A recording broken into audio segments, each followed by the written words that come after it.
Thank you, Professor Wang.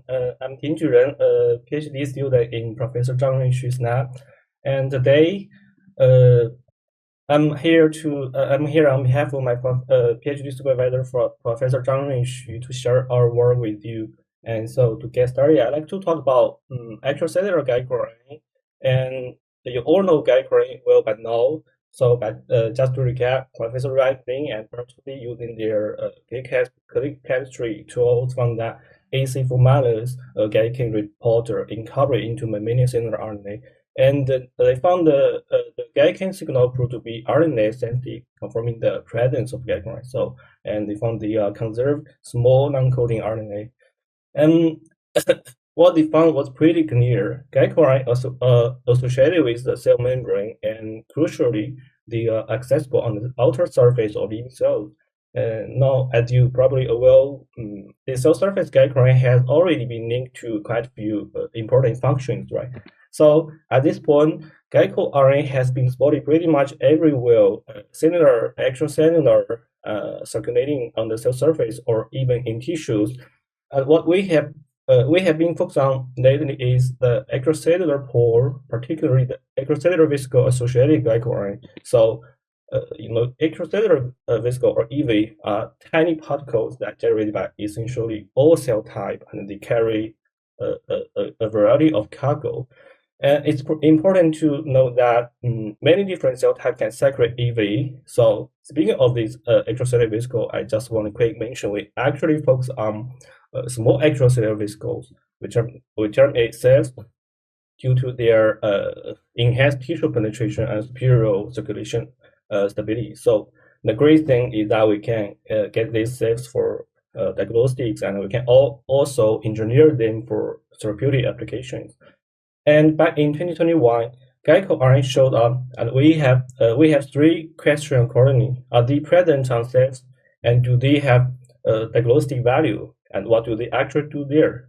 And so to answer the first question, we adopted the same strategy according to the 2021 cell paper, and we integrate AC formulas into the glycan structure of cells and their extracellular vesicles. And then using a combinational chemical tool and enzymatic tools, by RNA extraction, we obtain high-purity RNA for downstream analysis. So in our published work, we have verified the presence of glycan on these vesicles, and the signal appeared only in AC formulas labeled cellular and extracellular RNA, proving that glycan exists on extracellular vesicles, right? But such bug detection methods are limited for in situ analysis, and also the body labeling relies on artificial reporters such as some monosaccharide oligos. It doesn't reveal the native glycan. So maybe there was a clear need for a sensitive in situ method to detect native glycan, such as from some samples. And proximity ligation type assay (PLA) has been used for glycan imaging using a new 5X specific aptamer and RNA probe for offering high resolution. But such resolution typically under 40 nanometers is a problem because many EV are only in tens of nanometers, and this mismatch can lead to false positive result. So we therefore turn to for imaging. We modify the new 5 specific DNA aptamer and the RNA probe with donor and acceptor fluorophore to generate a Fred signal. And the Fred distance scale typically under 10 nanometers is a perfect match for the expected scale of glycan from 3D modeling. And we name this method Fred, and we can consider when glycan is present, a Fred signal is generated. And so we loaded this vesicle from some samples onto microscope between two cover slips using confocal microscope. We got the Fred signal, and after confirming that this method is both feasible and specific, we moved to real sample, and what we saw was striking glyco RNA profile from about 7 cell lines were all highly distinct. And in fact, with simple PCA, we achieved 100 accuracy in classifying these EV by their sources. And following that, we used principal coordinate analysis to evaluate these 5 EV glycan for multi-cancer diagnosis.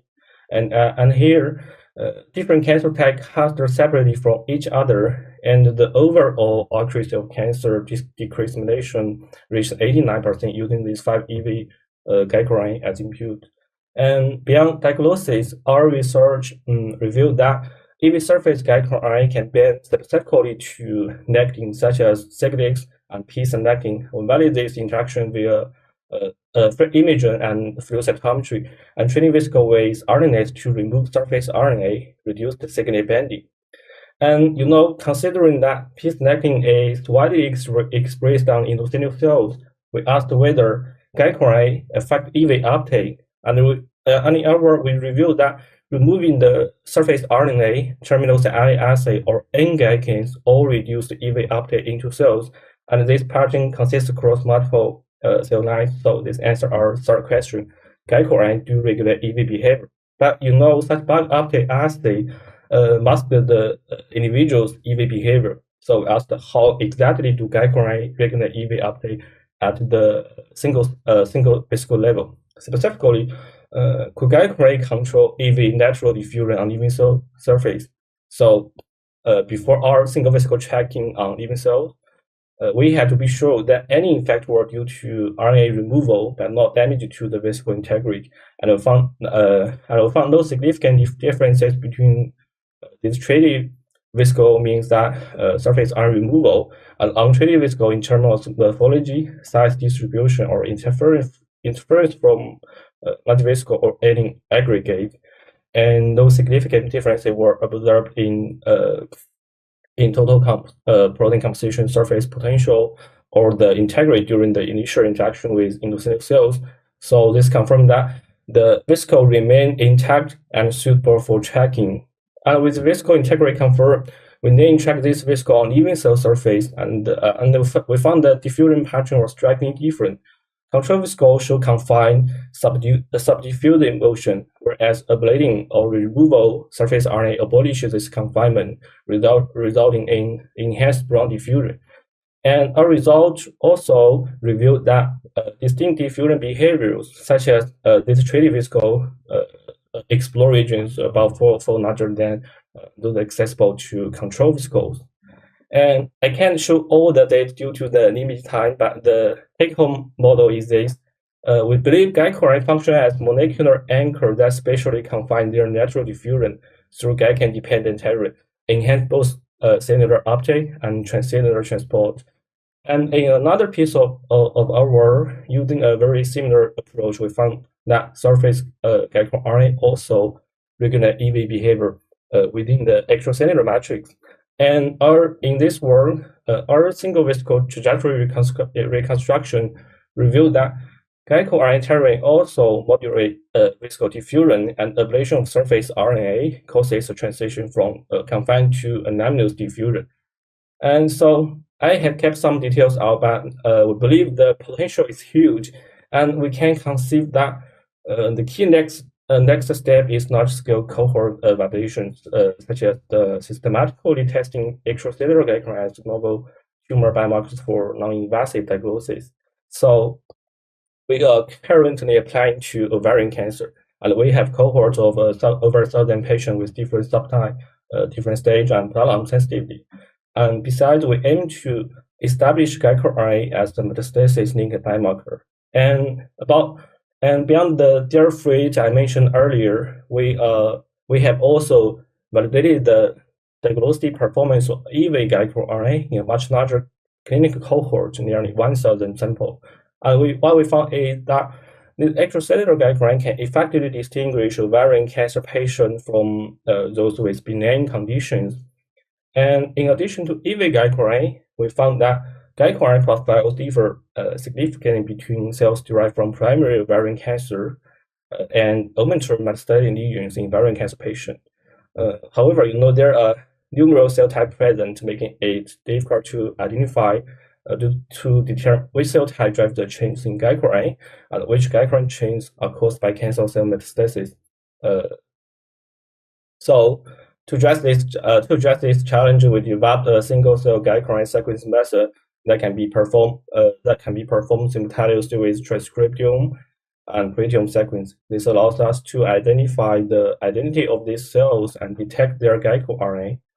And so, to summarize our work so far, I hope I can convince you that extracellular glycoRNA can indeed serve as powerful biomarker for diagnosis and as functional mediator.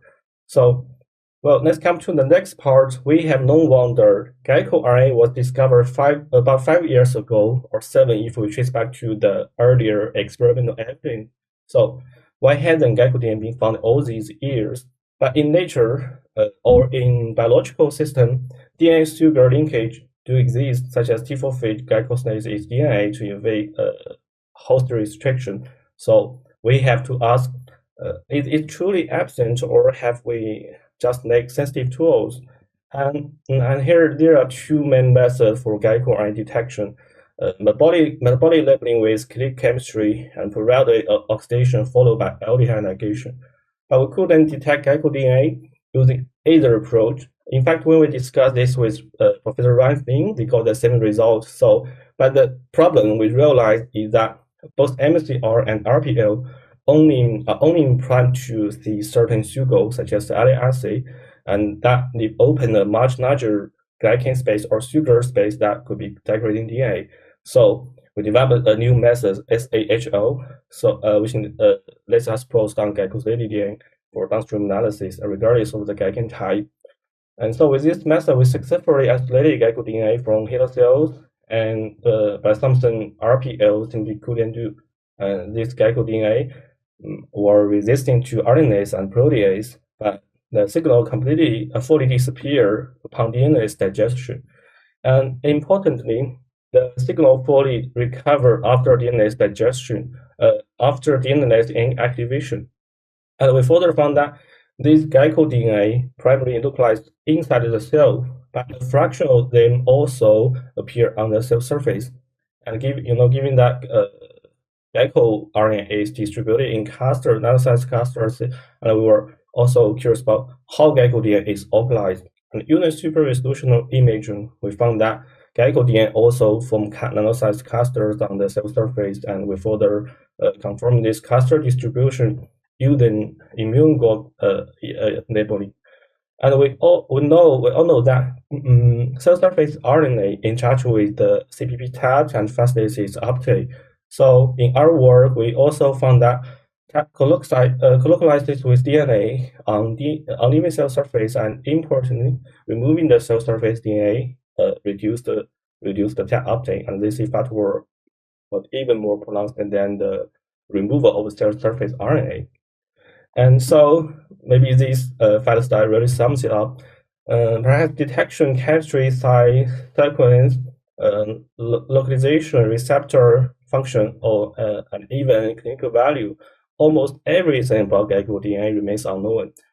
But it's a wide open frontier, and that's exactly what makes it so interesting. So, but I like some people who made this work possible. I'm deeply grateful to my PhD supervisor, Professor Zhangrun, for his guidance.